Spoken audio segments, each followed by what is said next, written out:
गौसिल आज़मिल जिलानी मुहिद्दीन अम्मा बाद फ़ाऊज़ु बिल्लाहि समीइल अलीम मिनश शैतानिर रजीम बिस्मिल्लाहिर रहमानिर रहीम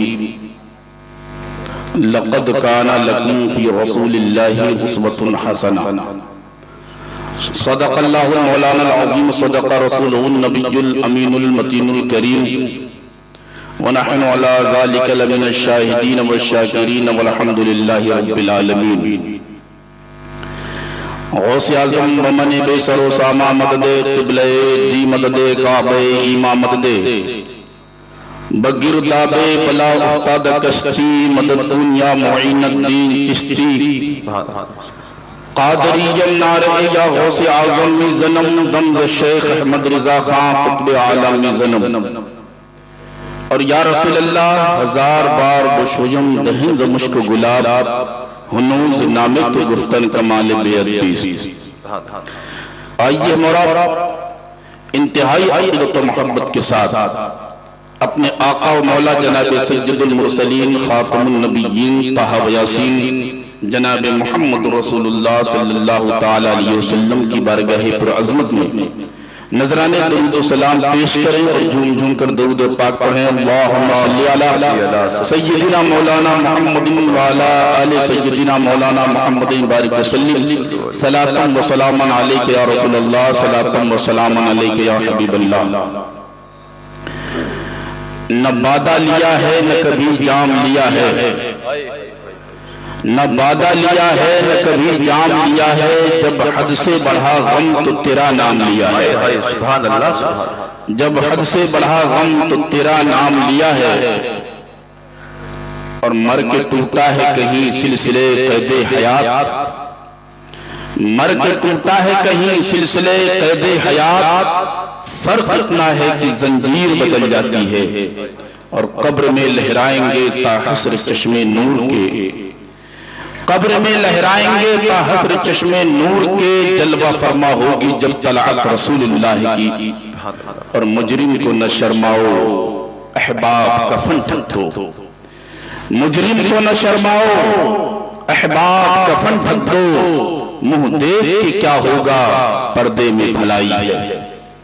हजरात जैसा कि हमें और आपको मालूम है कि आज का यह अज़ीम शान इजलास पैकर खुलूस मोहब्बत हजरत अल्लामा मौलाना मुफ्ती मोहम्मद इकबाल रज़ा साहब क़िबला मिसबाही की वालिद गिरामी की इसाले सवाब के लिए है।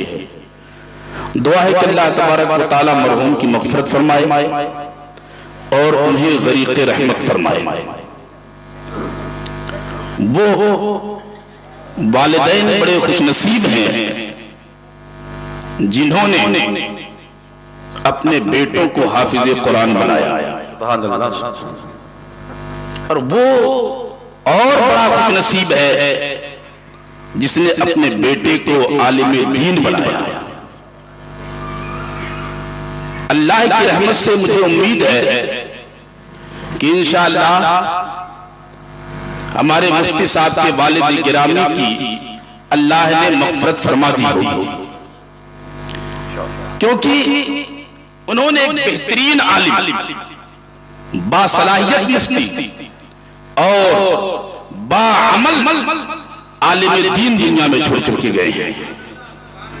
ये वो अजीम दौलत है कि मरने के बाद अभी आपने मुफ्ती अब्दुल क़दीर साहब से समाअत किया कि आका ने इरशाद फरमाया कि दुनिया से जब मोमिन रुखसत हो जाता है तो तीन आमाल उसके ऐसे हैं कि मरने के बाद भी उससे उन्हें फैज मिलता है, जिनमें से एक नेक सालेह औलाद है कि मरने के बाद भी मोमिन को उससे फैज मिलता रहेगा। अल्हम्दुलिल्लाह मुफ्ती साहब बेहतरीन आलिम बासलाहियत आलिम है और इंशाअल्लाह जब तक अल्लाह रसूल के पैगाम को दुनिया में आम करते रहेंगे इनके वालिदैन को भी फैज मिलता रहेगा। सुभान अल्लाह। और इनके दीगर भाई भी मुबारकबाद के काबिल हैं कि उन्होंने अपने भाई को दीन के लिए वक्फ कर दिया है। दुआ है कि अल्लाह तबारक व तआला इनकी खिदमतों को कबूल फरमाए। आज के इजलास को दो निस्बतें हासिल है। एक तो ये कि ईसाले सवाब की महफिल है और दूसरा ये कि मिलाद की भी महफिल है। मैं कोशिश करूंगा कि दोनों मौजू पर मुख्तसर सी रोशनी डालूं, मिलादे मुस्तफा भी हो जाए और ईसाले सवाब भी हो जाए। आकाई कायनात सल्लल्लाहु ताला अलैहि वसल्लम जब इस फर्शे जीती पर तशरीफ लाए तो आपने सुन रखा होगा कि उससे पहले पूरी दुनिया का माहौल क्या था। शिरको उद्वान के बादल पूरी दुनिया पर छा चुके थे। जुल्म और बर्बरियत का दौरा था। इंसानियत सिसक रही थी, आदमियत दम तोड़ रही थी, गुलामों को सताया जा रहा था, यतीमों का माल छीना जा रहा था, बेवाओं को दबाया जा रहा था। और हद तो ये थी कि बेहयाई बदतमीजी इस उरूज पर थी कि खाने काबा का तवाफ बिल्कुल मादरजाद नंगे होकर किया करते थे। मर्द औरत, जवान जवान मर्द औरत सब मिलकर के बिल्कुल मादरजाद नंगे होकर खाने काबा का तवाफ करते थे। और जरा तसव्वुर कीजिए, बेहयाई का आलम यह था कि खाने काबा की चौखट पर खड़े होकर फख्र से ऐलान करते थे कि हमने अपनी शराबें पिलवाई हैं, इतना जिना किया है, इतनी कुंवारी औरतों से जिना किया है, नौजुबिल्लाह। ये फख्रिया बयान किया जाता था और बच्चियों को तो जिंदा रहने का कोई हक ही नहीं था। जरा तसव्वुर कीजिए वो कैसा मंजर रहा होगा जब एक माँ की ममता भरी गोद से उसकी बच्ची को छीना जा रहा था। जैसे ही बच्ची को माँ की ममता भरी गोद से छीना, माँ सिसकियां लेकर के आगे बढ़ जाती है और कहती है, मेरे सरताज मैं इस बच्ची के बगैर जिंदा नहीं रह सकती। अगर ये बच्ची न रहेगी तो मैं हलाक हो जाऊंगी, अगर ये बच्ची न रहेगी तो मैं तबाह हो जाऊंगी, अगर ये बच्ची न रहेगी तो मैं बर्बाद हो जाऊंगी। लेकिन सालिम को तरस न आया, अपनी ही बेटी को छीना।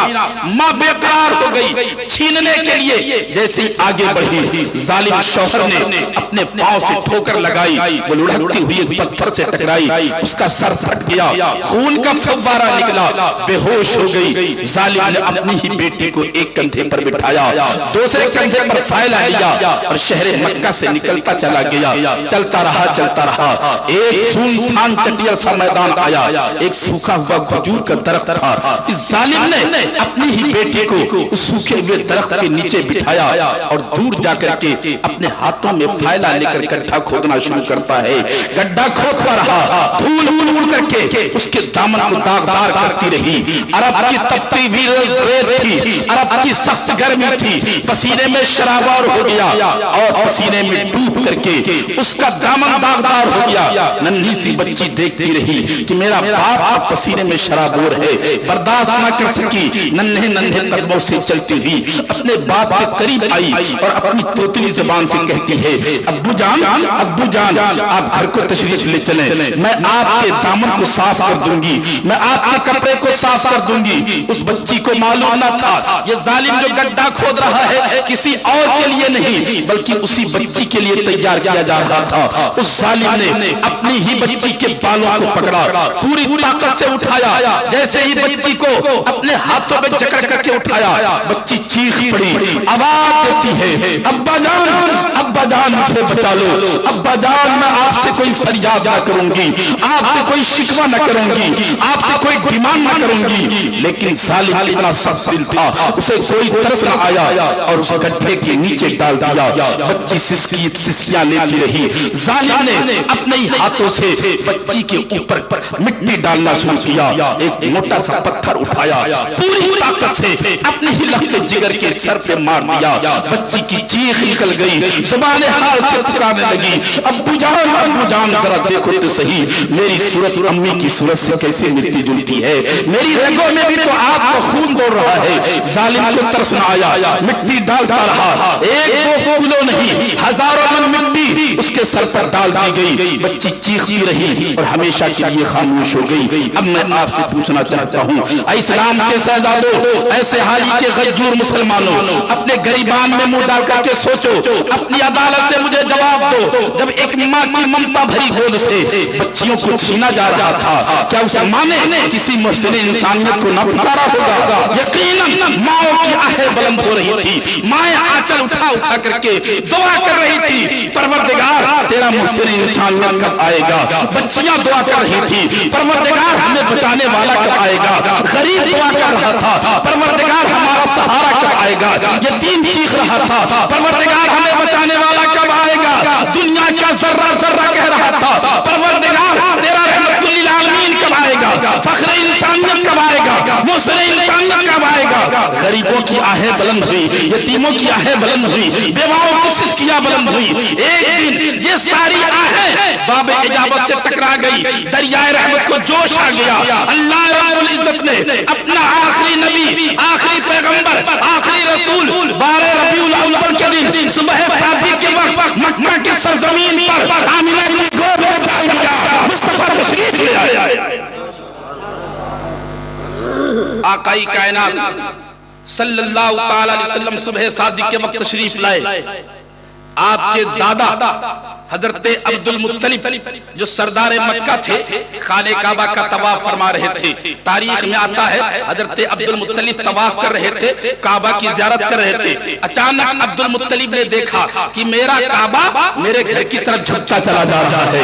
आपके हर तो इस्तिजाब की इंतहा न रही, आप हर तो इस्तिजाब में डूब करके खड़े हो गए। आज तक मैंने काबा को कभी झुकता हुआ नहीं देखा, आखिर वजह क्या है? आज काबा आमिना के घर की तरफ झुक क्यों रहा है? आप अभी इसी फिक्र में थे, इतने में एक नौजवान दौड़ा हुआ आया और आके कहता है, सरदार मक्का गजब हो गया, मेरी माँ बीमार थी, डॉक्टरों ने इलाज कर दिया था, तबीबों ने मना कर दिया था, हकीमों ने उसकी जिंदगी से नाउम्मीदी का इजहार कर दिया था, हमें उसकी जिंदगी की कोई उम्मीद न थी। लेकिन आज मैं सुबह शादी के वक्त जो अपनी माँ की चारपाई के करीब गया तो मैंने जाकर के देखा मेरी माँ सिर्फ सेहतयाब न थी बल्कि शिफा पा चुकी थी, और मेरी माँ जो इंतहाई लाज़र और कमजोर हो चुकी थी, अब चारपाई से उतर करके बिस्तर से उतर करके जमीन में टहल रही थी। ये किसकी आमद की बरकत है? बीमार शिफा पा रहे थे। एक नौजवान और दौड़ा हुआ आया, कहने लगा, सरदार मक्का मेरे पास एक ऊँटनी थी जो इंतहाई लाज़र और कमजोर थी, इतनी लागत थी कि चरागाह नहीं जा सकती थी। लेकिन आज जब मैं अपने दरवाजे पर गया, मैंने अपनी ऊँटनी को देखा, जो बीमार ऊँटनी थी वो तवाना हो चुकी थी, उसका पिस्तान दूध से भर गया था। एक और आया, कहने लगा, सरदार मक्का मुबारक हो, आपको अजीब हो गया, मेरे दरवाजे पर एक खजूर का दरख्त था जो इंतहाई सूखा हुआ दरख्त था, जिसमें हरियाली नाम की कोई चीज नहीं थी। आज मैं अपने दरवाजे पर आया, मैंने देखा वो सूखा वो दरख्त अब हरा भरा हो गया है, उस खजूर के पेड़ पर अब खजूर के फल उतर रहे हैं। हजरत अब्दुल मुत्तलिब फरमाते हैं, अभी मैं सोच ही रहा था, एक और आया, कहने लगा, मेरी चरागाह में कोई हरियाली नहीं थी, आखिर हरियाली कहां से आ गई? अभी लोग गुफ्तगू कर रहे थे, सोच रहे थे वजह क्या है, इनकलाब कैसा है, ये ताजगी कैसी है, आज पूरी दुनिया के अंदर ये रौनक कैसे फैली हुई है। इतने में एक बादी दौड़ी हुई आई और आके कहती है, सरदार मक्का मुबारक हो, आपका पोता आ गया है, अब्दुल्ला का बेटा आ गया है, आमिना का लाल आ गया। तकबीर, नारे रिसालत, मसलक आला हज़रत, सरकार की आमद, सरकार की आमद, मक्की की आमद, रहबर की आमद, नारे तकबीर, महफिल कायनात तशरीफ लाए। अब हर तरफ एक दूसरे को मुबारकबाद पेश कर रहे थे, लोग कह रहे थे, आखिर वजह क्या है, आज हरियालियां क्यों फैल रही है, आखिर वजह क्या है, बीमार शिफा कौन पा रहा है, शिफा क्यों पा रहे हैं? दुनिया ने समझ लिया ये बच्चा कोई आम बच्चा नहीं है, बल्कि ये कोई खास बच्चा है। चुनांचे शहरे ईरान, जो उस मुल्क ईरान जो उस दौर का सबसे बड़ा और ताकतवर मुल्क था, नौशीरमा बादशाह का महल था, जिसके उसके 14 कंगूरे टूट करके जमीन दोष हो गए। और इतना ही नहीं, ईरान के अंदर आग की पूजा की जा रही थी और उस आग को जलाने के लिए 1000 बरस से आग जल रही थी, जिसके अंदर चंदन की लकड़ियां डाली जाती, अगर की लकड़ियां डाली जाती, ऊद की लकड़ियां डाली जाती, लेकिन आज तक कभी आग बुझी न थी। लेकिन आज सुबह शादी का वक्त था, 12 रबीउल अव्वल का दिन था, अचानक वो आग बुझ गई। उसका पुजारी भागा बादशाह वक्त के पास गया,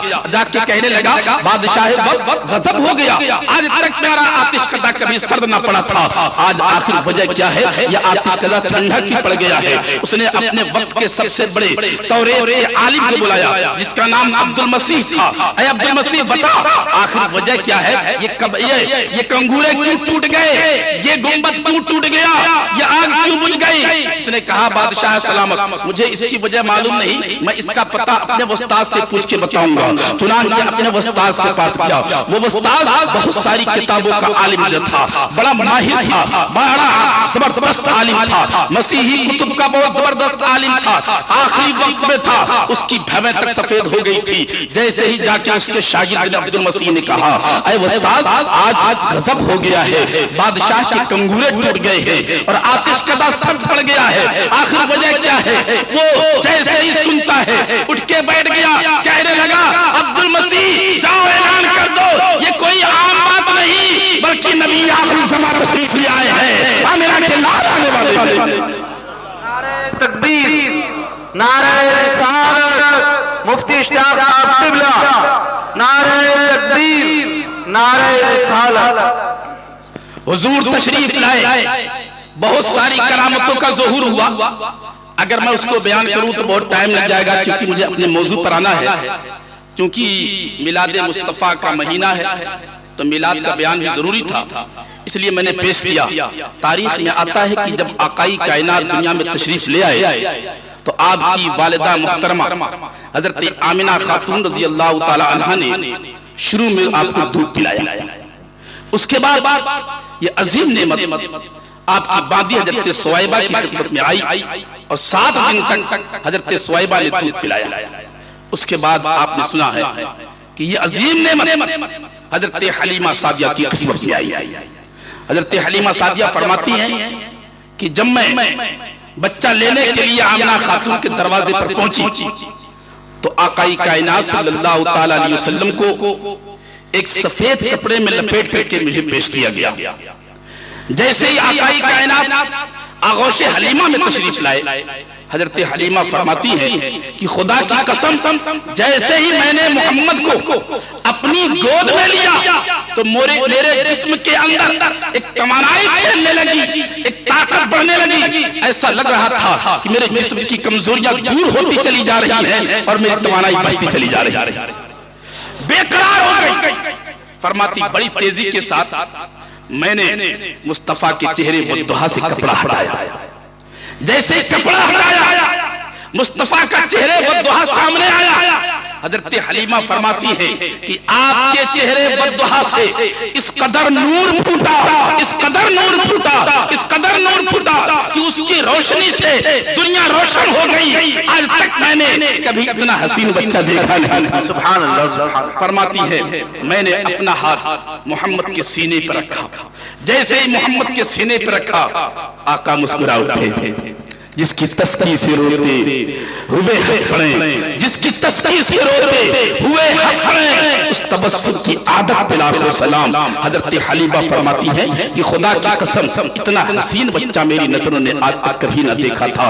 और मैं कहता हूँ ऐ हलीमा आपको कहाँ से नजर आता? हजरत हस्सान बिन साबित जैसे सहाबी रसूल मुस्तफा का चेहरे बद्दुहा दे करके पुकार उठे, अहसन मिनका लम तरा कत्तु ऐनी व अकमलु मिनका लम तलिदिन निसाउ खुलिक़ता मुबर्रअन अन कुल्लि ऐबिन कअन्नका खुलिक़ता कमा तशाउ। कि या रसूल अल्लाह मैंने आप जैसा हसीन किसी को नहीं देखा, आप जैसा खूबसूरत किसी को नहीं देखा, आप जैसा मलीह किसी को नहीं देखा।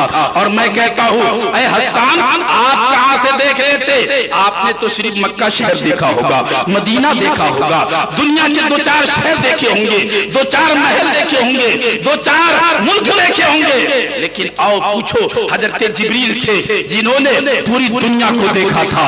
आकाई कायनात ने खुद हजरत जिब्रील से पूछा था, ऐ जिब्रील बता क्या तेरी नजरों ने मुझ जैसा किसी को देखा है? तो हजरत जिब्रील ने अर्ज किया था कि या रसूल अल्लाह, खुदा की कसम आफाक हग दीदाम महरे तावर दीदाम बिस्यार खुदा दीदाम, लेकिन तू चीजें दी गरी। इसी को किसी शायर ने कहा है, एक दिन जिब्रील से कहने लगे शाहे उमम, एक दिन जिब्रील से कहने लगे शाहे उमम, दुनिया तो देखी है जरा बतलाओ तो कैसे हैं हम? अर्ज की जिब्रील ने, ऐ महजबी तेरी कसम आफाक हग दीदाम महरे तावर दीदाम बिस्यार खुदा दीदाम, लेकिन तू चीजें दी गरी।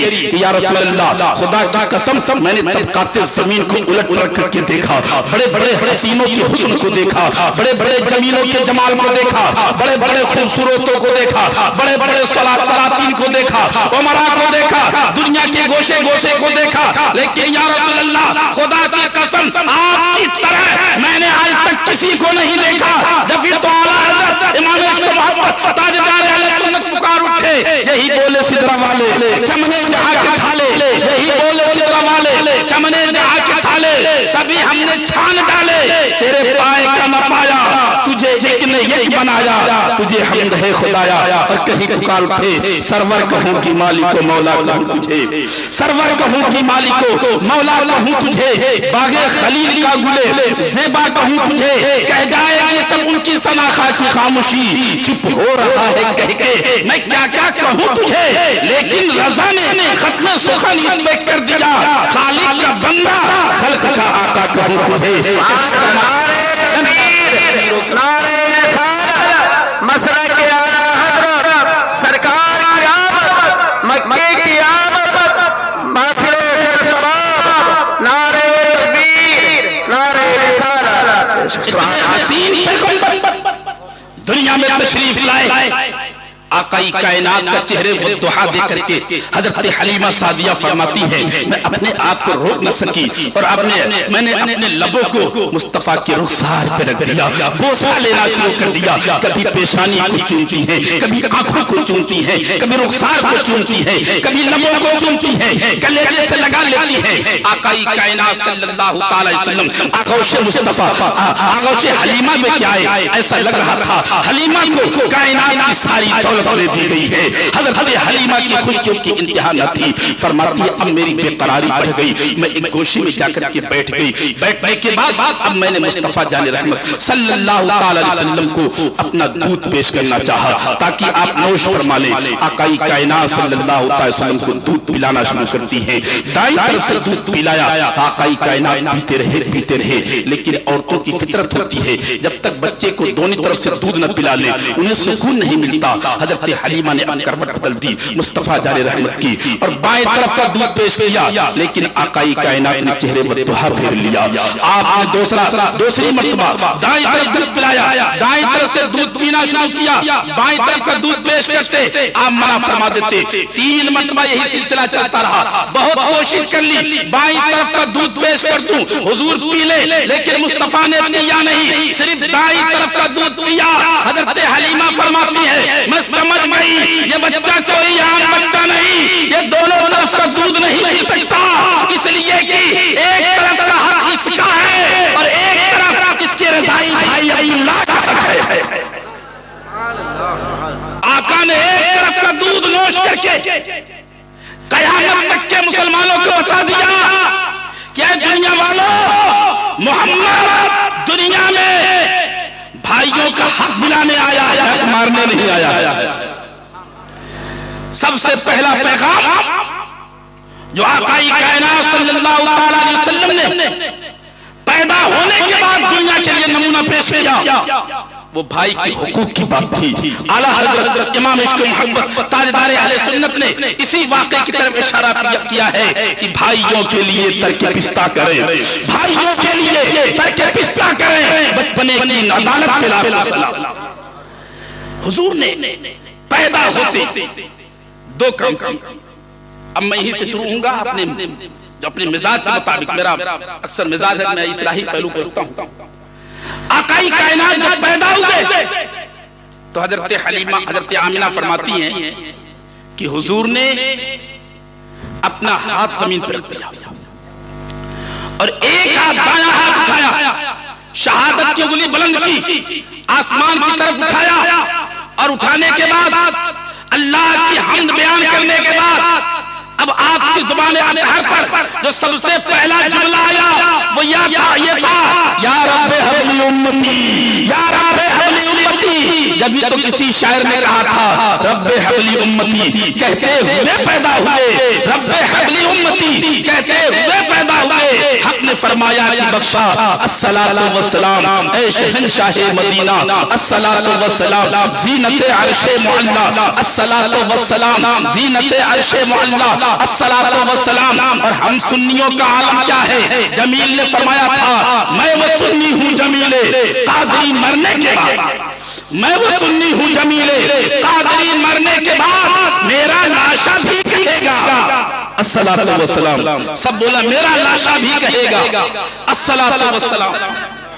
मुफ्ती इश्तियाक साहिब क़िबला, उलमाए अहले सुन्नत, नारे तकबीर, मेरा लाशा भी कहेगा। अरे सब बोलो यार अस्सलातु, मेरा लाशा भी कहेगा ऐ शहंशाहे मदीना ज़ीनते अर्शे मुअल्ला, अस्सलातु वस्सलाम। आकाई कायनात सल्लल्लाहु अलैहि वसल्लम ने दूसरा काम किया कि सिर्फ एक तरफ का दूध नोश फरमाया, दूसरी तरफ का दूध आपने नहीं पिया, ताकि क़यामत तक एक नमूना कायम हो जाए। क्या दुनिया वालों, नबी जो आता है वो भाइयों का हक दिलाने आता है, भाइयों का हक मारने नहीं आता। आज जरा हम अपनी जिंदगी में देखें, अपनी सोसाइटी का जायजा लें, अपने घरों को देखें, अपना माहौल देखें, अपनी बस्ती देखें, अपना इलाका देखें। मुस्तफा पैदा हुए सबसे पहला काम ये किया कि ऐलान कर दिया कि कोई किसी भाई का हक न मारे। लेकिन आज हम क्या कर रहे हैं? आज जितने झगड़े हैं वो भाइयों से है। आज भाई की जमीन दबा रहा है, भाई के मकान पे कब्जा कर रहा है, भाइयों को सता रहा है, भाइयों पे मुकदमे हो रहे हैं और वैसे नारा लगा रहा है कि नबी का दामन नहीं छोड़ेंगे। गौर तो करो, दूसरों से यारी है, दूसरों से दोस्ती है, दूसरों से मोहब्बत है और भाई का हक मारे फिर रहा है, भाई की जमीन दबा रहा, भाई का हिस्सा मार रहा, भाई पे मुकदमे कर रहा, भाई की गोली खा रहा, भाई की गिबत कर रहा, भाई की बुराई कर रहा है। पैगंबर ने पैदा होते जो पहला पैगाम दिया था वो था भाईचारे का, भाइयों का हक देने। अच्छा एक बात और सुनो, पढ़े लिखे लोग खास कर, हुजूर ने दाईं तरफ का दूध पिया, इधर का पिया? अरे सब बोलो बाईं तरफ का नहीं पिया। होना तो ये चाहिए था कि बाईं तरफ का दूध पीते। क्यों? इसलिए कि हुजूर से पहले था हलीमा के सगे बेटे का। अरे बोलो था ना, हुजूर तो रिज़ाई बेटे हुए ना, और हलीमा का जो बेटा था वो तो हकीकी बेटा था। तो दाईं तरफ का दूध हकीकी बेटे को छोड़ना था, बाईं का तरफ दूध आप पीते, लेकिन मेरे आका ने दाईं तरफ का दूध पिया, बाईं छोड़ा। वजह क्या है? हुक्मा फरमाते हैं, डॉक्टर्स कहते हैं, आज की साइंस साबित करती है कि औरतों के बाईं तरफ दूध ज्यादा होता है, दाईं तरफ दूध कम होता है। मेरे आका ने कम वाला हिस्सा खुद इस्तेमाल किया, ज्यादा हिस्सा भाई को छोड़। नारे नारे रिसालत, मसलक आला हज़रत, सरकार की आमद, मक्के की आमद, रहबर की आमद, बातिल हसन सलाम, नारे तकबीर। अगर बराबर हिस्सा दिया जाए तो यह अदल है, और थोड़ा लेकर के ज्यादा हिस्सा भाई को दे दिया जाए ये फज़ल है। मुस्तफा फज़ल कर रहे हैं। आज तो सारे मुकद्दमे भाइयों में चले।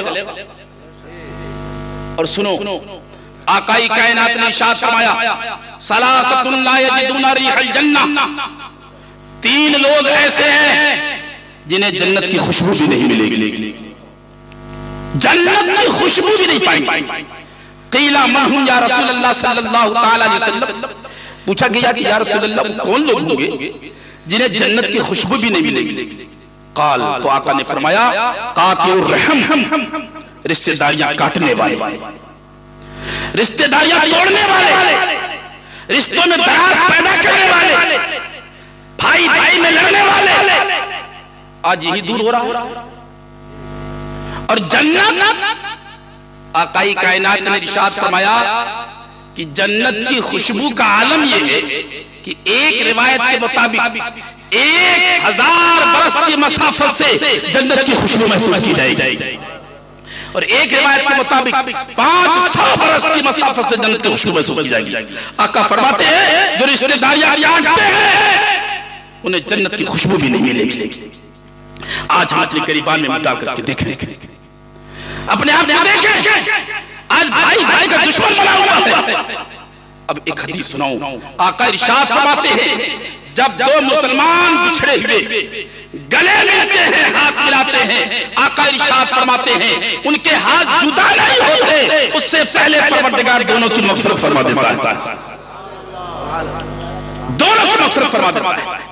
और एक हदीस पेश करूं, रिवायत आकाई कायनात सल्लल्लाहु अलैहि वसल्लम, सबको सल्लल्लाहु, आकाई कायनात जब मेराज से वापस तशरीफ लाए तो आकाई कायनात ने सारी बातें बताई, लेकिन कुछ बातें ऐसी थी जो अल्लाह के और इनके दरमियान राज़ो नियाज़ की बातें थी।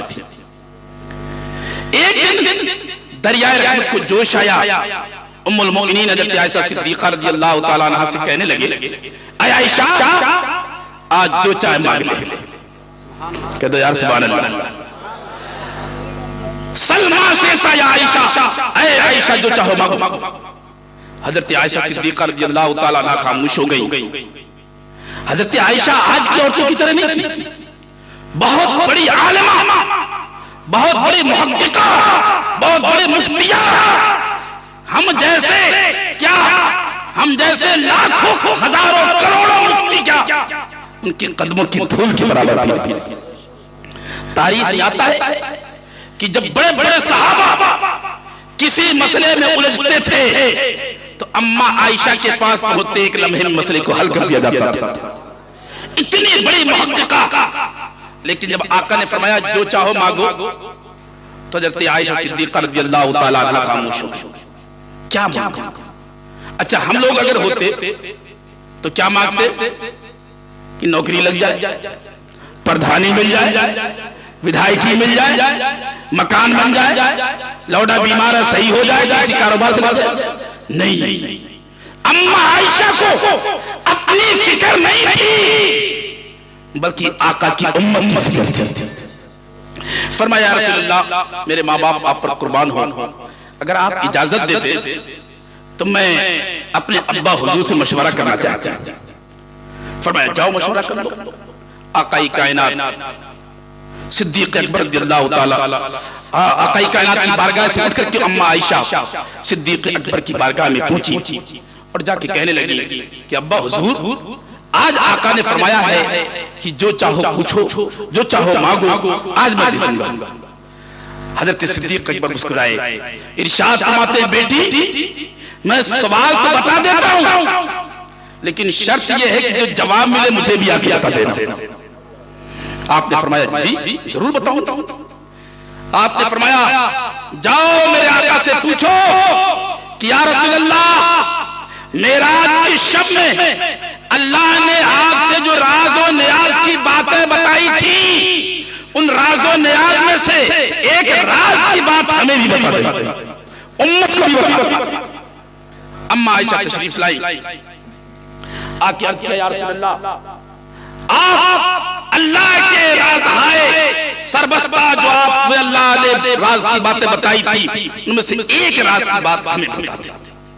आकाई कायनात मुस्कुराए, इरशाद फरमाते हैं आयशा मैं समझ गया मेरा सिद्दीक ऐसा ही कोई सवाल करेगा, इसलिए कि राज की बातें बताई थोड़ी जाती है, राज तो राज होता है लेकिन पूछा जा रहा है। अब सुनो आका ने जो जवाब दिया वो सुने और कयामत तक की सारी उम्मत के लिए दर्स इबरत। आका कायनात सल्लल्लाहु अलैहि वसल्लम ने फरमाया, आयशा राज की बात ये कि मेराज की शब में मेरे रब ने मुझसे वादा फरमाया है कि ऐ महबूब आपकी उम्मत में जो जो मुसलमानों को, जो बिछड़े हुए मुसलमानों को गले मिलाएगा, शिकवे दूर करा देगा, अल्लाह ने वादा फरमाया है ऐसे लोगों को परवरदिगार क़यामत में बगैर हिसाब किताब के जन्नत अता फरमा देगा, बगैर हिसाब किताब के जन्नत अता फरमा देगा। हज़रत आयशा तशरीफ ले गई, जाके बताया कि अब्बा हुजूर मेरे आका ने ये फरमाया। जब ये जुमला सुना ना कि जो मिलाएगा अल्लाह उन दोनों को बगैर हिसाब किताब जन्नत अता फरमाएगा, ये जुमला सुनकर के अबू बकर सिद्दीक रोने लगे। इस कदर रोए कि आपकी दाढ़ी मुबारक भीग गई, आंखें नमनाक थी। अम्मा आयशा रोने लगी। फरमाया अब्बा हुजूर ये तो बड़ी बशारत की बात थी, बड़ी खुशखबरी की बात थी, इसमें रोने की बात क्या आ गया, क्यों रो रहे हैं आप? फरमाया बेटी आयशा तूने ये तो सुन लिया कि जो मिलाएगा, जो मिलेगा अल्लाह बगैर हिसाब किताब के जन्नत अता फरमाएगा, लेकिन इसका उल्टा नहीं समझा। इसका मतलब ये है कि जो मिलेगा मिलाएगा अल्लाह बगैर हिसाब किताब के जन्नत देगा, और जो दो भाइयों को लड़ाएगा अल्लाह बगैर हिसाब किताब के जहन्नम में डालेगा। आज यही हो रहा है, लड़ाने वाले बहुत मिलेंगे, मिलाने वाला कोई नहीं मिलेगा, इल्ला माशा, मगर जिससे चाहे अल्लाह जिसे तौफीक दे। आज भाई भाई में झगड़ा लगा, भाई की जमीन दबाए बैठा है। याद रखो अगर कोई किसी की एक बालिश्त भी जमीन दबाएगा, गौर से सुने, हदीस पाक का मफहूम है, आका ने इरशाद फरमाया अगर कोई एक बालिश्त जमीन दबा लेगा किसी की, तो कयामत के दिन उस पूरी जमीन को खोद करके 33 तक की मिट्टी निकाली जाएगी और उस दबाने वाले के सर पर रख दी जाएगी। मुसलमानों कैसे बर्दाश्त करें? आज हम अपनी औलाद के लिए, अपनी औलाद की खातिर झूठ बोलते हैं, गीबत करते हैं, भाई की जमीन दबा लेते हैं, पड़ोसी की जमीन दबा लेते हैं। हिसाब कौन देगा? हिसाब कौन देगा? हिसाब तुम्हें देना होगा, और हिसाब इतना सख्त होगा। कुरान ने फरमाया फमन यअमल मिस्काल ज़र्रतिन खैरन यरा वमन यअमल मिस्काल ज़र्रतिन शर्रन यरा। जो जर्रा बराबर भी नेकी करेगा उसका भी जज़ा पाएगा, और जो जर्रा बराबर गुनाह करेगा उसका भी बदला पाएगा। आज हम इससे दूर हो गए, हम बड़े दूर हैं, और आज तो आलम ये है, अल्लाह के रसूल ने फरमाया सिलमन क़ता, ऐ लोगों जो तुमसे रिश्ता तोड़े तुम उससे रिश्ता जोड़ो। क्या फरमाया? रिश्ता, अरे सब बोलो। मैं जानता हूं ऐसी तकरीरें पसंद नहीं की जाती हैं, लेकिन हम इसकी कभी परवाह नहीं करते। जो कौम को जरूरत है वो बयान पैगाम दिया जाएगा।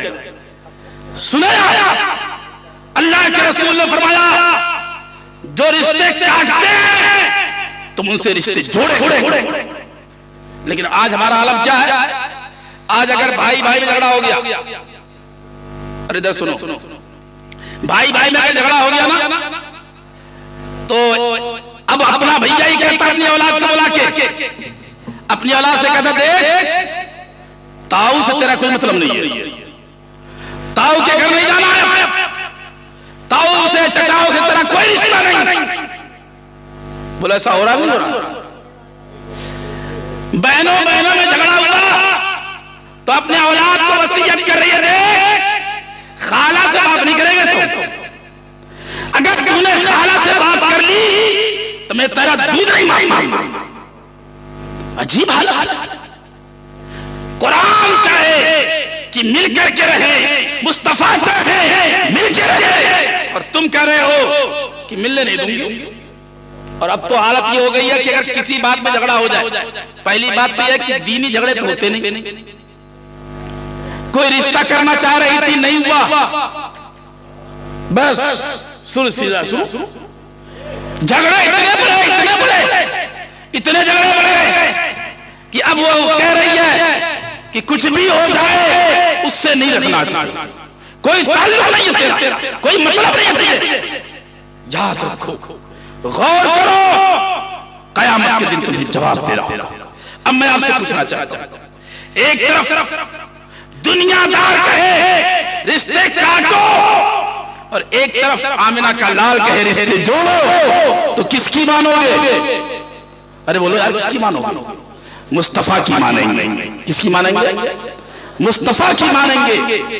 और अब तो यहां तक चल रहा है कि अगर दो बहनों में झगड़ा हो जाए, दो भाइयों में झगड़ा हो जाए, तो अब फोन करके कहती है अगर फुला से रखेगा तो मेरा कोई मतलब नहीं, फुला को शादी में बिठाएगा तो कोई मतलब नहीं, अगर फुला को मैं रखेगा तो मैं नहीं आऊंगी। अजीब मामला, तूने तो अपनी बिगाड़ ली, अब दूसरे को तलकीन कर रही है कि उससे भी ना बनने पाए, उसके साथ ना बैठने पाए। और मामला यहां तक हो जाता है कि अगर कभी कोई झगड़ा हुआ हो, जब बेटी की शादी करेगा ना एक भाई, तो दूसरा भाई अब रखेगा, अच्छा अब आने दो इसकी शादी, अब बताऊंगा इसे, अब देखता हूं कैसे मनाएगा। अजीब माहौल है। अरे झगड़ा काहे करते? क्या भूल गया एक ही मां का दूध पिया था, एक ही आंगन में खेला था, एक ही साथ बचपन गुजारा था, उसी भाई ने तुझे कंधे पर बिठा के घुमाया था, आज तू उसी भाई का दुश्मन बना फिर, उसी भाई को मुकद्दमे करा, उसी भाई का जानी दुश्मन बन गया। शर्म नहीं आती? एक ही बाप का खून दौड़ रहा है, एक ही मां का खून दौड़ रहा है, और झगड़े पे झगड़े चले जा रहे हैं। आकाई कायनात सल्लल्लाहु अलैहि वसल्लम ने इरशाद फरमाया, माफ करो। जब दो मुसलमान आपस में मिलते हैं तो आका ने फरमाया कि दोनों के हाथ जुदा नहीं होते, उससे पहले परवरदिगार दोनों को मग़फ़िरत फरमाता है। आप अपने आप को संभाले, गौर करें।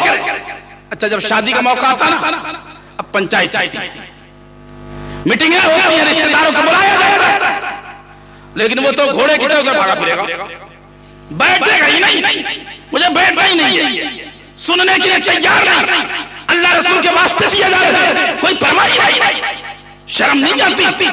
अल्लाह का नाम आ जाए, नबी का नाम आ जाए, तुझे तो अपनी ख्वाहिशात कुर्बान कर देना था, और ख्वाहिशात क्या, अपनी जान कुर्बान कर देनी चाहिए। या रसूल अल्लाह, आपका नाम आ गया है, ऐ मेरे रब तेरा नाम आ गया है, अब मुझे कोई शिकवा ही नहीं। लेकिन वो तो 20 साल पुराना, 30 साल पुराना मुकदमा पेश होगा। आओ देखो अपने नबी की जिंदगी देखो। आकाई कायनात ने जब ऐलान नबुव्वत किया ना, और उसके बाद आका मक्के से हिजरत करके मदीने की तशरीफ ले गए। अहले मक्का को जब पता चला कि मोहम्मद तो चले गए, तो अहले मक्का ने हुजूर की गिरफ्तारी या हुजूर के कत्ल पर 1000 ऊंटों का इनाम रखा। सुर 1000, आप अंदाजा लगाएं, 1000 अगर एक ऊंट अगर 1000 का हो तो 1000 ऊंट आज के दौर में कितने हो जाएंगे? लेकिन 1000 में ऊंट तो मिलेगा नहीं, तो बकरी भी नहीं मिलेगी। आप अंदाजा लगाएं उस दौर में कितना बड़ा इनाम था। बड़े बड़े सोरमा निकल के आए, बड़े बड़े बदमाश, बड़े बड़े गैंगस्टर कि मोहम्मद को गिरफ्तार करें, मोहम्मद को गिरफ्तार करें। एक शख्स था जिसका नाम दासूर इब्ने हारिस था। उस दासूर इब्ने हारिस ने भी ये ऐलान कर दिया कि मोहम्मद का सर काट के नऊज़ुबिल्लाह मैं ले जाऊंगा, या मोहम्मद को जिंदा गिरफ्तार करूंगा। चुनांचे अपने कबीले को, अपने बदमाशों को, अपने साथियों को इकट्ठा किया और मोहम्मद अरबी की गिरफ्तारी का प्लान बना रहा था। ऐलान कर दिया जहां भी हाथ लगेंगे मैं मोहम्मद को कत्ल कर दूंगा, नऊज़ुबिल्लाह या गिरफ्तार कर लूंगा। आकाई कायनात सल्लल्लाहु अलैहि वसल्लम इत्तेफाक से गज़वे से तशरीफ ला रहे थे। आकाई कायनात से सहाबा ने बताया कि या रसूल अल्लाह, दासूर इब्ने हारिस इसी इलाके में रहता है और उसने ऐलान किया है कि अगर मोहम्मद मेरे सामने आ जाए तो मैं उसे गिरफ्तार कर लूंगा या कत्ल कर दूंगा। आका मुस्कुराए, इरशाद फरमाते हैं मुझे तलाश रहा है? हाँ या रसूल अल्लाह, आपकी तलाश में है। आका फरमाते हैं तलाशता क्यों है? चलो हम ही उसके साथ चलते हैं, चलो हम उसके पास चलते हैं। आकाई कायनात सल्लल्लाहु अलैहि वसल्लम अपने सहाबा के साथ उसकी बस्ती पर जैसे ही दासूर इब्ने हारिस को पता चला, वो इतना घबराया, अपने साथियों को लेकर के अपना वतन, अपना घर छोड़ करके बहुत दूर जा करके एक पहाड़ की चोटी पे जाके छुप गया। अच्छा, बुज़दिल ऐसे ही होता है, डींगे मारता है, लेकिन जब बहादुर के सामने आते हैं तो फरार हो जाता है। ये जालिम फरार। आकाई कायनात सल्लल्लाहु अलैहि वसल्लम तशरीफ ले गए, उसके घर पे जाकर के धावा जब बोला तो पता चला कि वो तो जा चुका है, लेकिन उसका पूरा खानदान वहीं पर था, उसके घर वाले वहीं पर थे। अच्छा, ईमानदारी से बताओ, अगर किसी ने किसी के कत्ल की साजिश कर ली हो, किसी मंत्री के, किसी वजीर के, किसी राष्ट्रपति के, और वो भाग जाए तो लोग उसके घर वालों को नहीं पकड़ेंगे? अरे बोलो, पकड़ेंगे। लेकिन मेरे आका ने फरमाया, घर वालों, मेरा तुमसे कुछ लेना देना नहीं है, मैं तो उससे मिलने आया।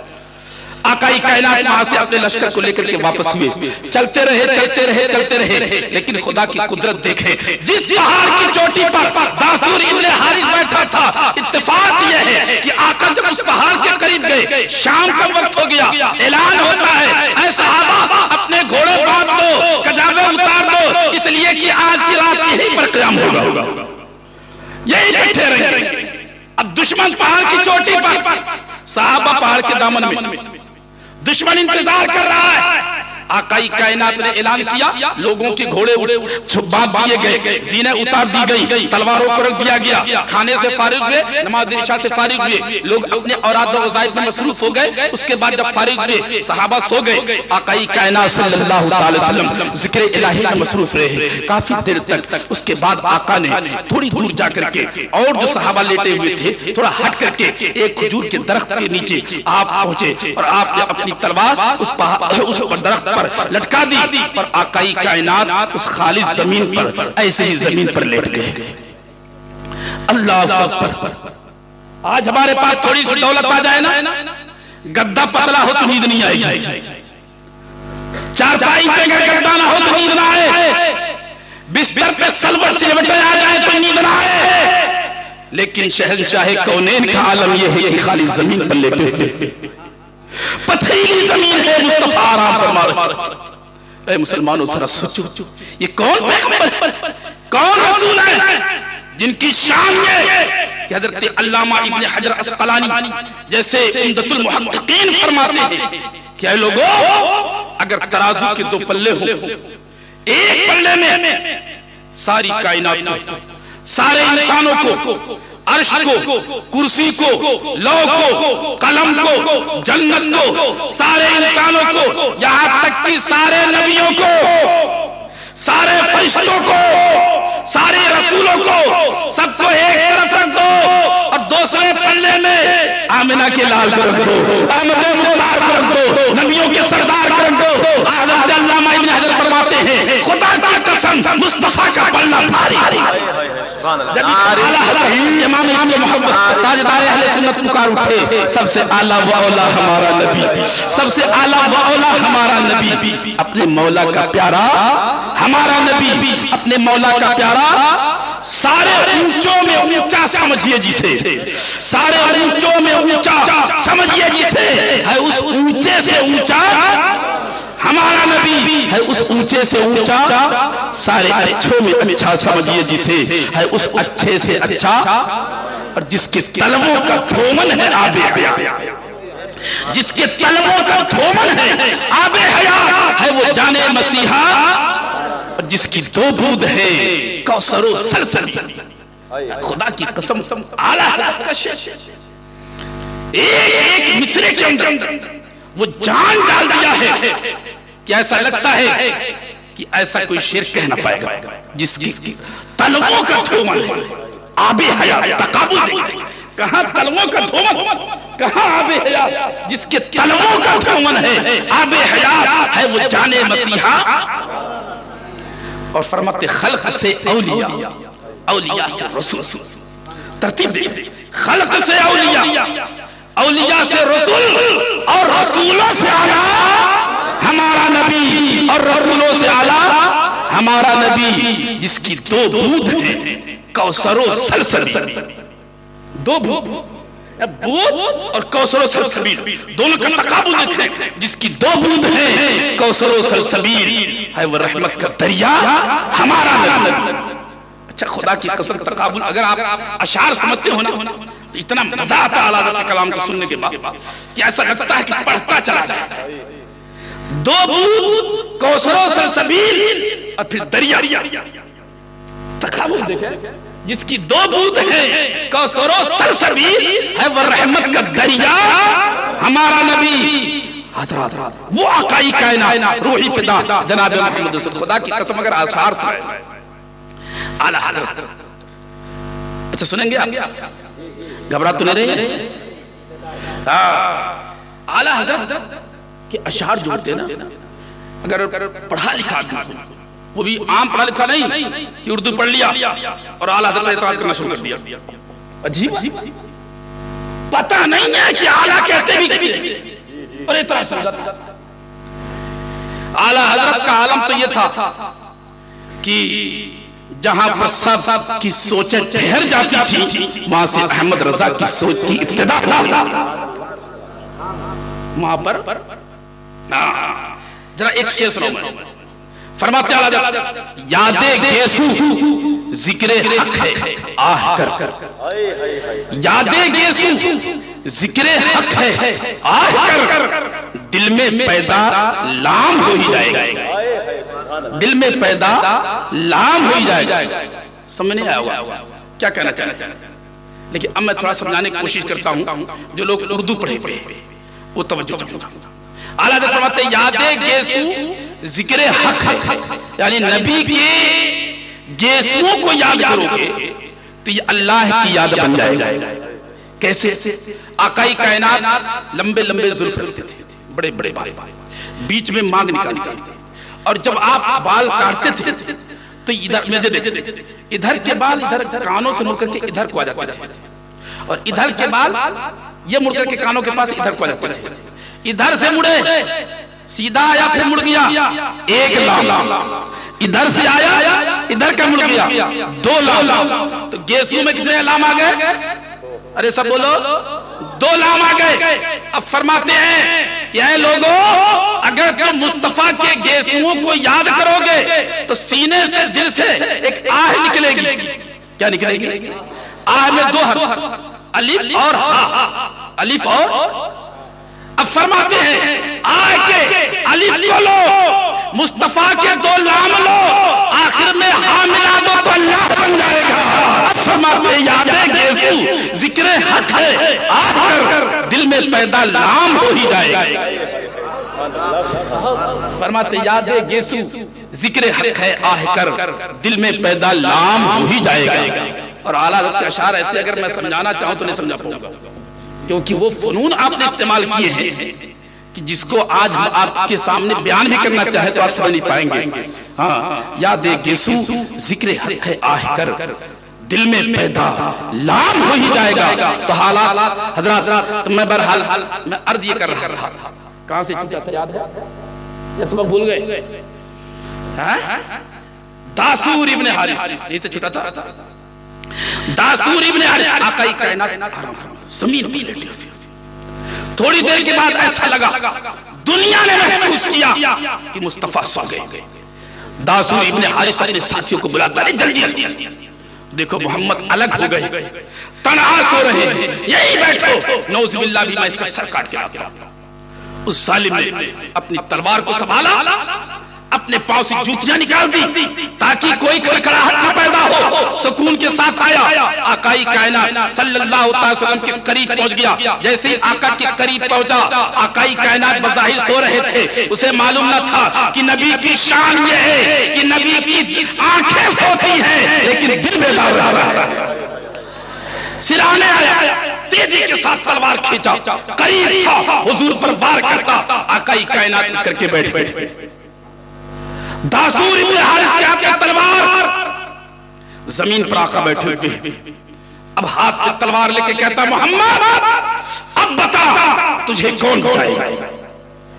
अच्छा ईमानदारी से बताओ, ऐसी पोजीशन ऐसी सिचुएशन हो तो हम लोग क्या करेंगे? हम तो पांव पकड़ लेंगे, हाथ जोड़ लेंगे कि मेरी जान बचा। आज का माहौल लेकिन मेरे आका के चेहरे पर दुहा पर घबराहट के आसार भी नजर नहीं आए, कोई तफक्कुर नहीं। आका मुस्कुराए, इरशाद फरमाते हैं, दासूर मुझको मेरा अल्लाह बचाएगा, मेरा अल्लाह बचाएगा।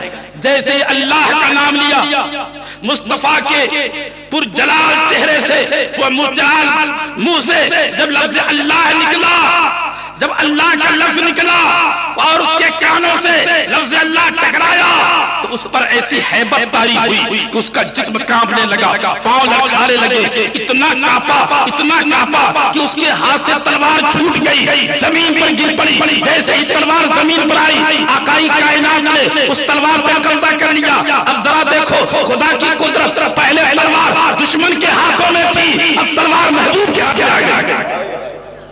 आकाई कायनात तलवार पर कब्जा करके अब उठ करके खड़े हो गए। अब आपने फरमाया, दासूर अब तू बता तुझे कौन बचाएगा, अब तू बता तुझे कौन बचाएगा। वह जोड़ के खड़ा हो गया, कहने लगा मोहम्मद तुम ही बचाओ, और कौन बचाएगा। आका ने फरमाया नहीं, ये मत कह ऐ मोहम्मद तू बचाएगा, ये कह दे ऐ मोहम्मद तेरा खुदा बचाएगा, तेरा रब बचाएगा। तो कहने लगा चलो ऐसे कह देता हूं, चलो जान बचा ली। कहा चलो ऐसे कह देता हूं कि मोहम्मद तेरा रब बचाएगा। जैसे रब का नाम आया, मेरे आका ने फरमाया, दासूर तूने मेरे रब का नाम लिया है, जा मैं तुझे माफ करता हूं। कहना आसान है, अपनी अमली जिंदगी में करके देखो, खुदा की कसम बहुत आसान नहीं है। कोई आप पर कत्ल करने आया हो, तलवार लेके आया हो, हमला करने आया हो और उसको माफ कर दे, ये आसान नहीं है। आकाई कायनात सल्लल्लाहु अलैहि वसल्लम ने फरमाया, दासूर जा मैंने तुझे माफ कर दिया।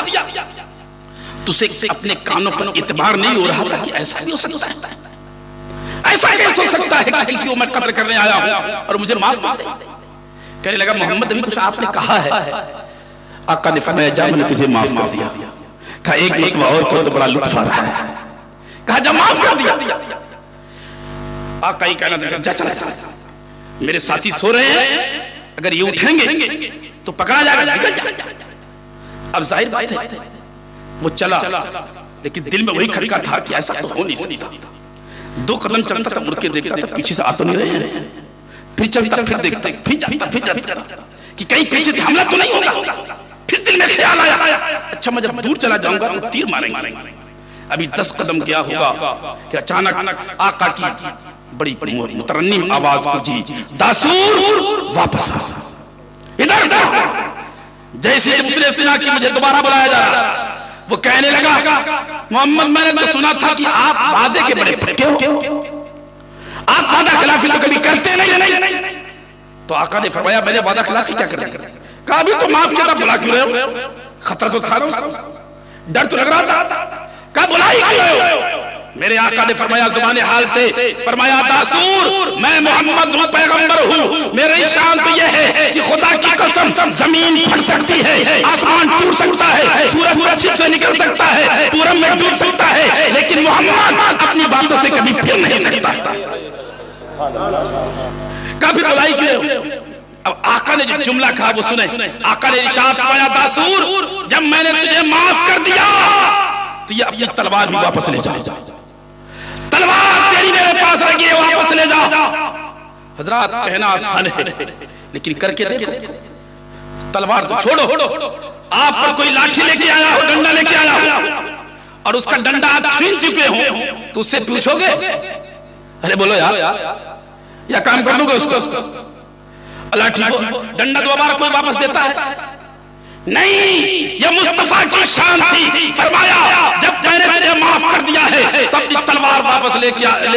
चुनांचे वो आया, डर रहा था, सहमा हुआ था, पांव लरज रहे थे, दिल लरज रहा था, होंठ कांप रहे थे। करीब आया, आकाई कायनात ने अपने हाथों से उसके हाथ में तलवार संभाल दी। जैसे हाथों में तलवार आई, उसकी दिल की दुनिया बदलने लगी। समझ में आया ये कोई आम इंसान नहीं, ये कोई आम बशर नहीं। आकाई कायनात के करीब आया, कदमे मुस्तफा में गिर गया, कहने लगा ऐ मोहम्मद खुदा की कसम मेरी नजरों में आज से पहले आप आपसे ज्यादा कोई मबगूज ना था, आपसे ज्यादा मेरी नजरों में आपसे कोई बुरा ना था। लेकिन मैं कसम खा के कहता हूँ, आज के बाद से मेरी नजरों में आपसे ज्यादा कोई हसीन नहीं है, आपसे ज्यादा कोई महरजान नहीं है, आपसे ज्यादा कोई बेहतर नहीं है। और मैं वादा करता हूँ, आज के बाद से आका आपका गुलाम हूँगा।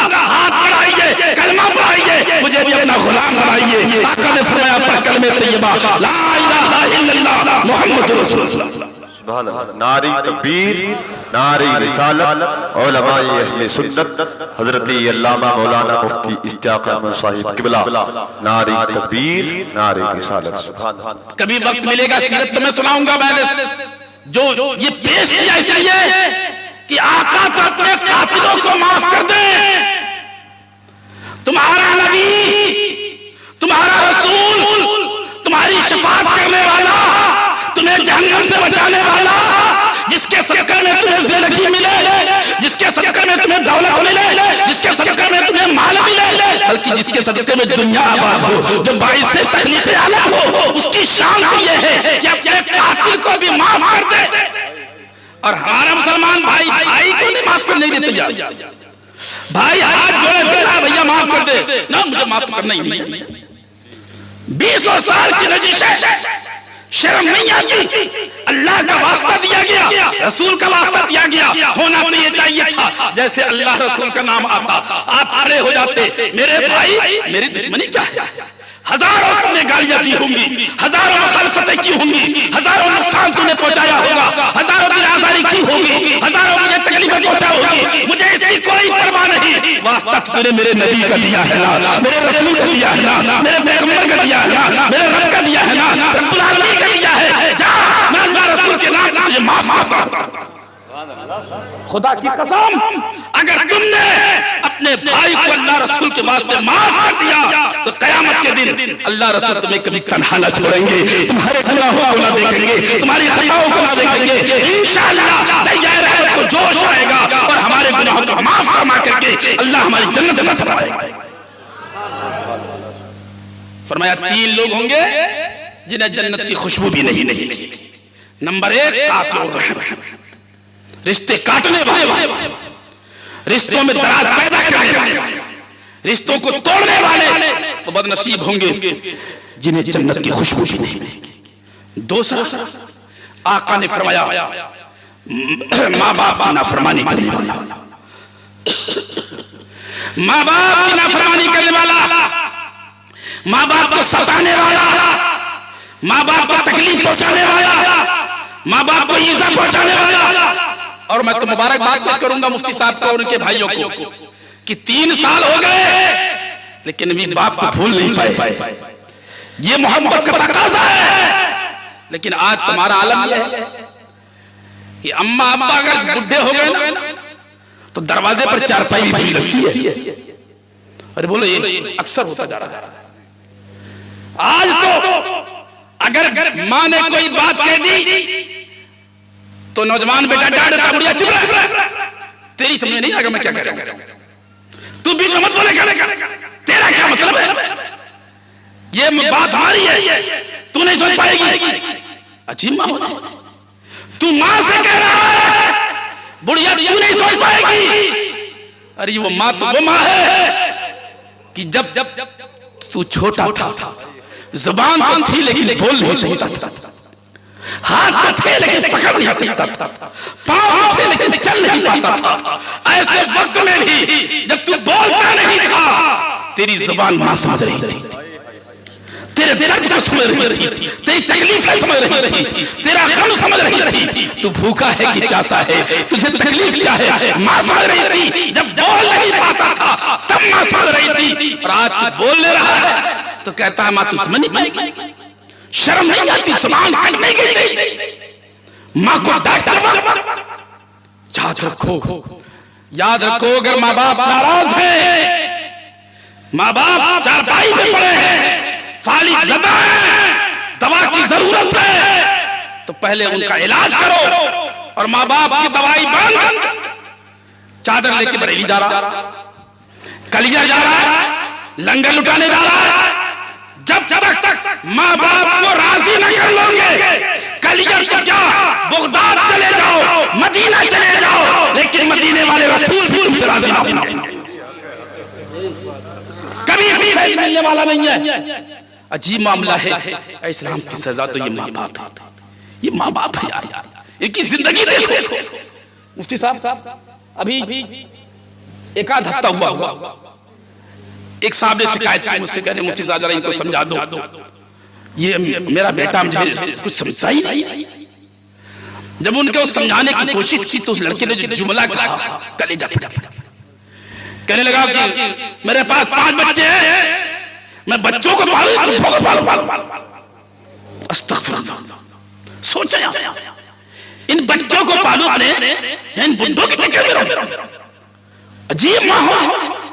क्या तुमने कभी सोचा ये बूढ़ा बाप तन्हा था कमाने वाला, तन्हा था मजदूरी करने वाला, तन्हा था मेहनत करने वाला, दर्द से चीख रहा था, हड्डियों में दर्द था, लेकिन 5-5, 7-7 बच्चे थे। उन बच्चों की परवरिश कर रहा था, उन बच्चों के लिए मेहनत कर रहा था, मजदूरियां कर रहा था। और जैसे ही रमजान शुरू हुआ, अब उसे अपने बच्चों की फिक्र लाहिक हुई। अपने मालिक से कहता है, अपने कारखाने वाले से कहता है, फैक्ट्री वाले से कहता है, भैया 8 घंटे की ड्यूटी तो कर ही रहा हूँ, 2 घंटे और मुझे दे दो और मेहनत कर लूंगा। क्या करेगा, ईद आने वाली है, मैं भूखा तो रह सकता हूँ लेकिन बच्चों को भूखा नहीं रख सकता हूँ, मैं बकरे के बगैर तो रह सकता हूँ लेकिन मेरे बच्चों के नए कपड़े बन जाएंगे। अगर 2 घंटे का ओवर टाइम मिल जाएगा, ये ओवर टाइम करने वाला बाप। आज तुझे बुरा लग रहा है, माँ मेहनत करती थी, खेतों में मशक्कतें करती थी, दूसरों का बर्तन मांज करके अपने बच्चों की परवरिश पा रही थी। लेकिन कभी कभी ऐसा होता था जब घर का मालिक या कोई मालदार आदमी इस गरीबन को कोई सामान दे दे, कोई एक सेब दे दे, कोई फल दे दे, कोई फ्रूट दे दे, एक आम दे दे, ले बुढ़िया तू ही खा ले, तो माँ अल्लाह अकबर भूखी थी, फल हाथ में है, लेकिन उसे अपनी फिक्र नहीं, अपने आंचल में पल्लुओं में बांध लेती है। घर ले जाऊंगी, मेरे बच्चे खा लेंगे, मेरा बेटा खा लेगा, मेरी बेटी खा लेगी। उसने छुपा लिया। मालिक ने कहा तू खा ले, नहीं मैं मालिक मैं भूखी रह जाऊंगी, अपनी बेटी को खिलाऊंगी। माँ छुपा छुपा के लाती थी ताकि बच्चों को खिलाए। आज जब बच्चा जवान हो गया, मालदार हो गया, कमाने वाला हो गया, बीवी घर में आ गई, बच्चे घर में आए हो गए, अब माँ के सामने से गुजरता है, बाजार से आया, थैला भरा हुआ है फलों से, फ्रूट से, सेब से, सारी चीजों से, फ्रूट से भरा हुआ थैला। जब माँ की चारपाई के पास से गुजरता है, बाप की चारपाई के पास से गुजरता है, तो छुपा के लेके जाता है कहीं माँ की नजर न पड़ जाए, माँ की नजर न पड़ जाए, माँ देख न ले। माँ छुपा करके तेरे लिए लाती थी और तू छुपा करके माँ से भाग रहा, कहां तक भागेगा। और याद रखो बात घरों में तो माँ बाप इतना मजबूर कर दिया गया है कि माँ की नजर भी पड़ जाती है कि बेटा छुपा के ले जा रहा है। माँ देख भी लेती है, बाप देख भी लेता है, लेकिन हिम्मत नहीं है कि कह सके कि बेटा क्या ले जा रहा है। अगर कह दिया तो भी उसकी जिंदगी अच्छी हम कर देंगे, उसका जीना हराम कर देंगे, इलाज मुआवजा बंद कर दिया जाएगा, रोटी बंद कर दिया। शर्म नहीं आती। एक डॉक्टर के पास बूढ़ी माँ गई, डॉक्टर ने चेक किया, कोई बीमारी नहीं थी। बुढ़ापे में तो हर चीज कमजोर हो जाती है, हड्डियां कमजोर, जिस्म कमजोर, मैदा कमजोर, आंखें कमजोर, दिल कमजोर, सोच कमजोर, सारी चीजें कमजोर हो जाती है। चिड़चिड़ापन होता है, चिड़चिड़ापन होता है। 60 साल के बाद हमारी हुकूमत अपने कर्मचारियों को रिटायर कर देती है, वो लोग करती नहीं, रिटायरमेंट ही होती नहीं होती। 60 साल, अब तो योगी जी कह रहे हैं कि 50 में भी कर देंगे। 60 या 62 साल में रिटायरमेंट कर दिया जाता है। क्यों? इसलिए कि जब 60 साल के बाद उम्र गुजरती है तो मिजाज में चिड़चिड़ापन आ जाता है, फैसले कभी कभी गलत हो सकते हैं। इसलिए ये बोलते हैं कि 60 आ गया, 60 साल के बाद फैसले गलत होने लगे। जब उम्र 60 के पार होती है तो गुस्सा भी ज्यादा आता है, चिड़चिड़ापन भी ज्यादा आता है। ऐसे आलम में माँ बाप औलाद को चाहिए कि अगर बाप गालियां दे रहा है तब भी बर्दाश्त करे, डांट रहा है तब भी बर्दाश्त करे। माँ डांट रही है, उल्टे सीधे जुमले कर रही है, तब भी बर्दाश्त करे। जब ये तो तुम्हारा मकाम बुलंद होगा, इसलिए कि वो तो उम्र का तकाजा है। मानना चाहते हुए भी कह देती है, उसको झूठा सवार होती है, चिड़चिड़ापन होता है, उसे बर्दाश्त करो। माँ बाप की खिदमत करोगे तभी तुम्हें मकाम मिलेगा। माँ बाप को नाराज करके कोई मकाम नहीं मिल सकता। और आज तो आलम यह है कि माँ बाप की चारपाई बाहर पड़ी हुई है ना, बेटे को फुर्सत नहीं है। माँ चाहती है, खुदा की कसम, माँ का दिल तो माँ की ममता, माँ का कलेजा, माँ का प्यार। माँ चाहती है मेरा बेटा थोड़ी देर मेरे आपके पास बैठ जाए, लेकिन हमें टाइम नहीं माँ के पास बैठने। अरे बोलो ऐसा है कि नहीं? शायद बुरा लग रहा होगा, सुनो, हक है यार। माँ चाहती है, बाप चाहता है, उसकी बातें तो सुनो कुछ। ये कोई जरूरी नहीं है कि हम मुफ्ती साहब हो गए, अल्लामा साहब हो गए, इंजीनियर साहब हो गए, डीएम साहब हो गए, एसडीएम साहब हो गए, माँ के पास बैठेंगे तो क्या बातें करेंगे? अरे मुफ्ती साहब हो तो क्या हुआ? कुछ भी सही नहीं सही, मुफ्ती होगा अपने घर का, अल्लामा होगा अपने घर का, डीएम होगा अपने घर का, लेकिन उसकी नजर में तो बेटा ही तो है, तो छोटा ही नहीं है। उसकी बातें सुनो। और जाहिर बात है कि माँ के पास बैठोगे तो फिक़ह की बातें तो नहीं करेगी ना, उसूल फिक़ह की बातें नहीं करेगी, सर्फ नहीं करेगी, नहू नहीं बताएगी, वो केमिस्ट्री की बातें नहीं करेगी, वो साइंस की बातें नहीं करेगी, वो तो अपनी बातें करेगी। सुनो, अपने दौर की बातें सुनाती, सुनते रहो। अगर इस दुनिया से सुनोगे कि मेरी माँ अपनी बातें सुना करके खुश हो जाएगी, तो परवरदिगार उसका भी समाप्त करेगा। लेकिन हमारे पास टाइम कहाँ है? मोबाइल लेकर के कई कई घंटे, बल्कि पूरी पूरी रात मोबाइल में खर्च कर देगा। माँ के पास 10 मिनट बैठने के लिए टाइम नहीं है। चार भाइयों में लेट करके चादर ओढ़ ओढ़ करके कई कई घंटे मोबाइल में खर्च कर देते हैं। और अब तो इस मोबाइल ने भी अल्लाह जाने कहां तक पहुंचा दिया। आप मेहमान बन करके घर आए हैं, वो आपके सामने बैठा है, आप चाहते हैं कुछ बातें बताए, घर की बातें बताए, रिश्तेदारों की बातें बताए, माँ बाप की बातें बताए, अपने भाइयों ना, वो तो मोबाइल में जिंदगी गुजार सवाल है आपको, निकले ही से रिश्तों को जोड़े, वक्त निकाले अपने माँ के लिए, वक्त निकाले खालाओं के लिए, वक्त निकाले चचा के लिए, वक्त निकाले ताऊओं के लिए, वक्त निकाले मामों के लिए, वक्त निकाले मामानियों के लिए, रिश्तेदारों को, बहनों को फोन करते रहो, इसमें भी सवाब मिलेगा। इसलिए कि मुस्तफा ने फरमाया है रिश्तों को जोड़ा। संभाले, बहुत मामला खराब होता चला जा रहा है। माँ बाप की खिदमत करो। और आज तो आलम यह है, खास करके हमारे घरों में माँ बाप बीमार पड़े, उनसे दुआ कोई नहीं कराता। अगर कोई परेशानी आई, कारोबार फेल हो गया, कोई दिक्कत आई, कोई आफत आ गई, तो माँ बाप से दुआ नहीं कराएगा, रब के घर में नहीं जाएगा, अब पड़ जाएगा मियाओं के चक्कर में। और आजकल के तो ऐसे उल्टे सीधे मियाँ चल रहे, अल्लाह ही खैर करे। जिसे देखो दुकान खोले बैठा, जिसे देखो उसकी सब दुकान ही खोल लिया। इससे अच्छा काम नहीं, इससे अच्छा कोई काम नहीं आ रहा। पहुंच गया मियाँ बड़ा परेशान, दुकान नहीं चल रही है, बड़ा परेशान हूं, पूरा साल गुजर गया, दिक्कतें आ रही हैं। तो थोड़ा सा नाम पूछेगा, आंखें बंद करेगा, कहेगा मैं समझ गया, कराया हुआ है, बहुत तगड़ा मामला। अच्छा, हमारी माए बहन तो ज्यादा आगे हैं, इन्हें बड़ा जल्दी कराया हो जाता, इनकी हालतें बहुत खराब है। जरा सा पता चल जाए कि कोई तावीज़ देता, लाइन लगा देंगे, एकदम लाइन लग जाएगी। कुछ पता नहीं है, कुछ जानता है कि नहीं। मैं तावीज़ात का मुखालिफ नहीं हूं, तावीज़ात में अपना असर है।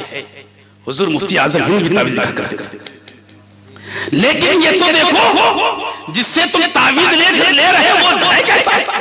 नमाज एक वक्त की नहीं पढ़ रहा है, खड़े खड़े पेशाब कर रहा है, दाढ़ी छिलवा रहा है, गालियां दिन भर पकड़ रहा है, उल्टे सीधे जुमले कर रहा है, एक वक्त की नमाज नहीं पढ़ता है और तावीज़ लिख रहा है। हम उसके सामने हाथ जोड़ के बैठ गए। अब वो जब उसने देखा कि अच्छा कहता कराया हुआ है, अच्छा मियाँ किसने कराया? तो नाम तो उसका बाप भी नहीं बता पाएगा। हाँ तो पता है, बोले नाम नहीं बताऊंगा, नाम नहीं बताऊंगा। मियाँ कुछ तो बता। हाँ वो एक लंबी सी काली सी औरत है, तो अब मोहल्ले में कोई ना कोई निकली जाएगी। अरे अच्छा ये फलां की बहू है, ये मेरा घर बर्बाद कर रही है, ये नहीं जीने दे रही है, सुकून नहीं हो रहा मुझे, जब भी कहूं बंदिश करा दी है। अजीब बात है। एक तो ये कि तुमने गलत इत्काद कायम किया, और आजकल हमारे और ये कहते हुए शर्म लगती कि हमारे सुन्नियों ये बात बहुत हो गई है। कोई लूला है, कोई लंगड़ा है, कोई अपाहज है, तो वो पहुंचा हुआ हो गया, उसका मजार बना दिया, उससे फैज चलने लगे। जहां देखो मजार निकल रहे और रोड के किनारे ज्यादा निकलते हैं, क्यों नजराना अच्छा सारे रोड पे भाग रहे हैं, खेतों में से निकल गए। क्या हो रहा है? सवाल है अपने आप को, बहुत नुकसान पहुंच रहा है। मैं अल्लाह वालों का मुखालिफ नहीं, खुदा की कसम अल्लाह वालों की जूतियों की धूल हमारी आंखों के लिए सुरमा है। अल्लाह वालों की जूतियां हमारे सर का ताज है, लेकिन जो ढोंगी है उन्हें कोई गरीब आप संभालें। अगर कोई कारोबार फेल हो जाए, कोई परेशानी आए, तो किसी मियाँ के पास जाओगे, कोई असर होगा, कोई नहीं होगा, कोई गारंटी नहीं। लेकिन आओ मैं बताता हूं एक ऐसा मियाँ जिसकी दोबारा नहीं होगी। आप पूछेंगे कौन है? कौन है ये? मुफ्ती अब्दुल कदीर साहब है, मुफ्ती इकबाल साहब है, मौलाना शमीम साहब है, नाजिम साहब नहीं। तुम्हारे सबसे बड़े मियाँ तुम्हारे माँ बाप है, उनसे दुआएं करा के दे। अल्लाह के रसूल सल्लल्लाहु अलैहि वसल्लम फरमाते हैं कि माँ बाप की दुआ औलाद के हक में ऐसे है जैसे नबी की दुआ उम्मती की। उसे भूल गए, इन्हीं चक्कर में रह गए। संभाले अपने आप को, माँ बाप की खिदमत करें, माँ बाप को नाराज ना होने दें, माँ बाप को वक्त दें। और खुदा की कसम कभी माँ के कदम को छू करके तो देखो, क्योंकि माँ के पैर दबा के तो देखो, कभी माँ के कदम पकड़ करके कह के तो देखो माँ मैं परेशान हूं, दुआ तो कर दे। खुदा की कसम जितने दिल से दुआ माँ देगी दुनिया का कोई इंसान नहीं दे सकता। अब तो दिलों का भी हाल, एक भाई चाहता है दूसरा भाई डूबता ही रहे, उठ नहीं दूंगा चाहे कुछ खर्चा करना पड़ता है। दुनिया का मिजाज है, लेकिन माँ मरते मरते भी सोचती है अपनी औलाद के हक में। इसलिए आकाई कायनात ने इरशाद फरमाया दूसरा शख्स वो होगा जो माँ बाप को नाराज करके मरेगा। खत्म किया जाए, ठीक है इंशाअल्लाह कभी वक्त मिलेगा, वक्त काफी हो गया है। दुआ है कि अल्लाह तबारक व तआला अपने हबीब के सदक़े तौफील में हमें भी सारे मुसलमानों को अमल की तौफीक अता फरमाए।